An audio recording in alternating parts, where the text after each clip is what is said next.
Welcome everybody. Figured I would do a quick update in my backyard on the original side. If you've been watching my series, you know that I have a second side now. So this is the summer squash. Tomorrow morning I'll give you a better look at the flowers, but they closed up now since it's the middle of the day. All male flowers right now. No female flowers yet. Maybe some of these here in this bunch will become female flowers. Got two crookneck yellow summer squash plants.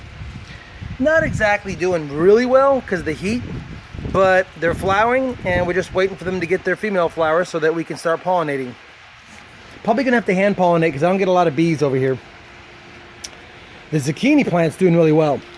It's gotten pretty big. Same thing, lots of flowers that came in, but no female flowers yet. And I believe, let me see if I can get a good look. I believe if you look in right around here, this where is it at? This flower right down there might be a female. You can see baby zucchini on it. I'll try to zoom a little more. You can see that there's what looks like a baby zucchini coming in. So the zucchini flower or plant's doing pretty good. And then my kabocha squash, I got two of these. These are kind of cool.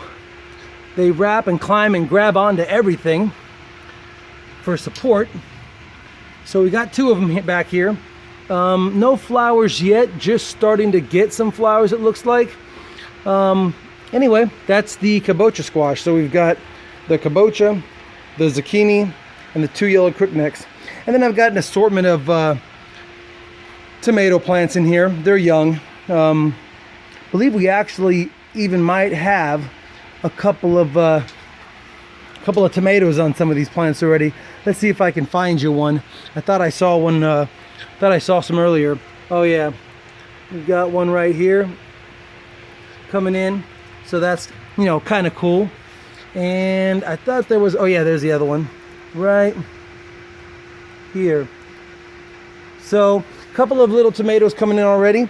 Nothing big. This is just going to be whatever I can harvest here between now and the end of the season.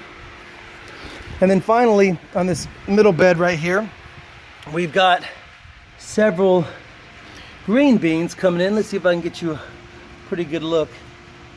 You can see the green beans down there. They're small, but they're coming in. We've even got some up here. And more down here. And even some back in there. So it's finally starting to produce. The other one didn't make it. If you remember, I had 5 here and they all died from the summer heat, but these two made it. This one's starting to produce. I might pick those some of the more mature but thin green beans off just because I don't see them growing in the last week. It's producing a lot of other ones, but I'd rather just focus on the new growth. And then my sugar snap peas, that's the only plant that made it out of all these I planted. But I do have good news, and I'll show you that later. I've started a couple more inside, and we've got some sugar snap peas. These are all those sweet bell pepper plants. They've been going to flowering lately, and there may be 1 or 2 fruit sets in here, but I'm not going to dig around in here. These are all different varieties of mini peppers: green, orange, yellow, red. So we'll see how they do. The summer heats has been really taking a toll. I had a breakout of aphids in my peppers, guys.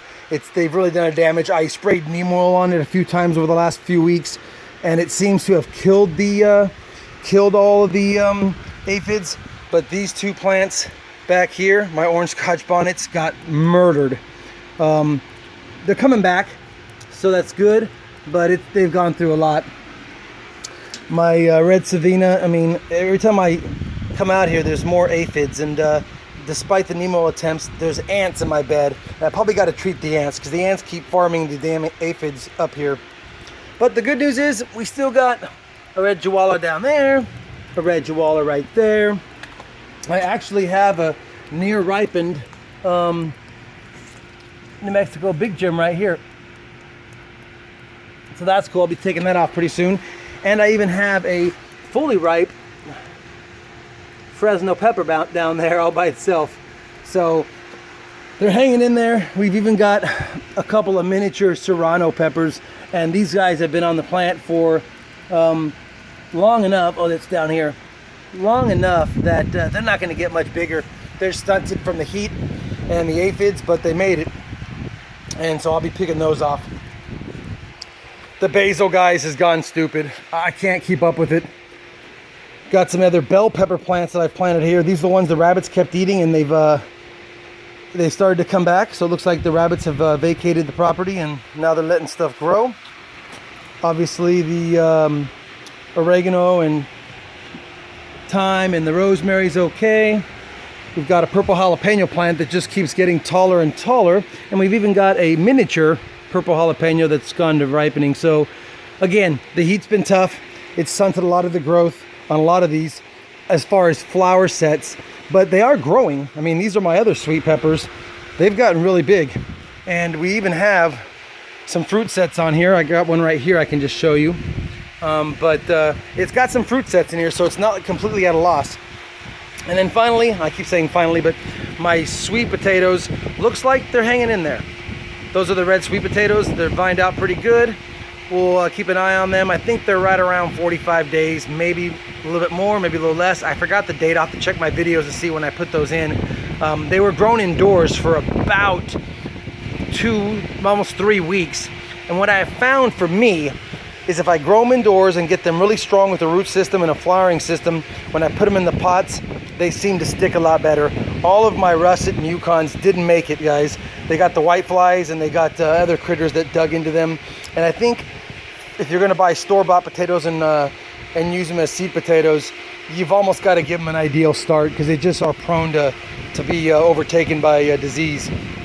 However, so far so good on the sweet potatoes. Probably almost time to top off down here.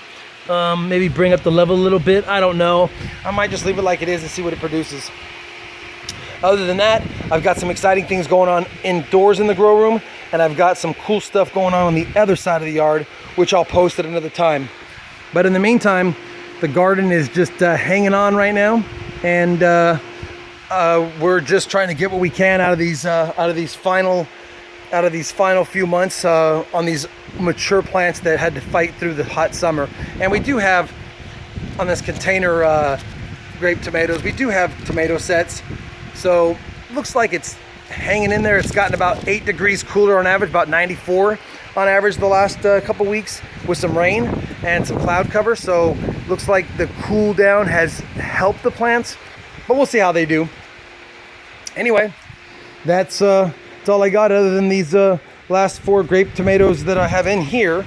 No fruit sets yet. They're pretty young, but they've got some flower sets. So, oh, you know what? We do have one little baby fruit set right there. So we'll see how they do. I'm not expecting much out of these. This was just to fill up the space. Anyway, guys, as usual, I appreciate you watching. I know I haven't had a lot of harvests or a lot of good things to show you. Hopefully in the next couple weeks I'll get some zucchini and squash set. That'd be pretty fun. And perhaps maybe the peppers will make a comeback and start producing a lot better. If I end up picking the green beans, I'll go ahead and show you those as well. I will post another video later today or tomorrow regarding the other side of the garden and the grow room. So thanks for sticking with me, and we'll see you next time. Thanks.